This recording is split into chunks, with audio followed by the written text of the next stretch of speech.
some questions coming off the internet asking for your insight and your perspective on a few interesting things in Missouri politics right now. And the first question that came in off of Twitter are that folks would love your perspective on the efforts currently to kind of repeal and revisit the puppy mill legislation from this fall. What would your thoughts be on that issue? Well, first of all, this has happened so soon after the people of the state of Missouri expressed their vote by the election on the puppy mill issue.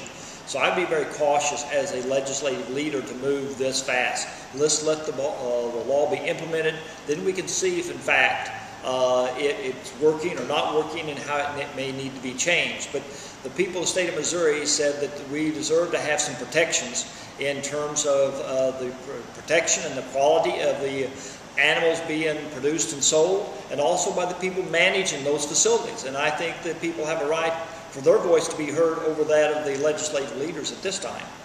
Well, let's talk a little bit about the legislature and some of the congressional redistricting that's coming down the pike based on the census data and everything that we're starting to hear about.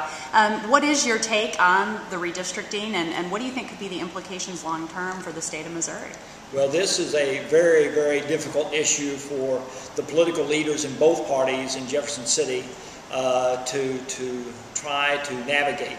One, we all know that Missouri is going to lose one congressional seat. So that means you've got 9 people in 8 spots, which always causes a great deal of difficulty. And there's a lot of discussion about who's going to lose out in that discussion. Secondly, the redrawing of the boundary lines at the state senate and state representative level is always a very difficult process for legislative leaders to do.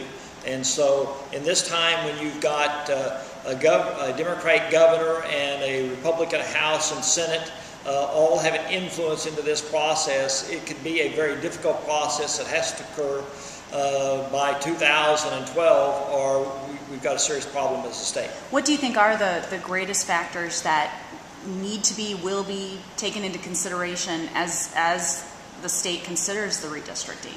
Well, the most important thing that these people will be considering is this favorable for my re-election or not? And that's how they will look at drawing the boundary lines. Does these new boundary lines help me in my re-election effort, or doesn't help me in my re-election effort? Or does this help my party gain more seats in the House and the Senate, or fewer seats? And so that will really be the determining factor on how they reach their judgment.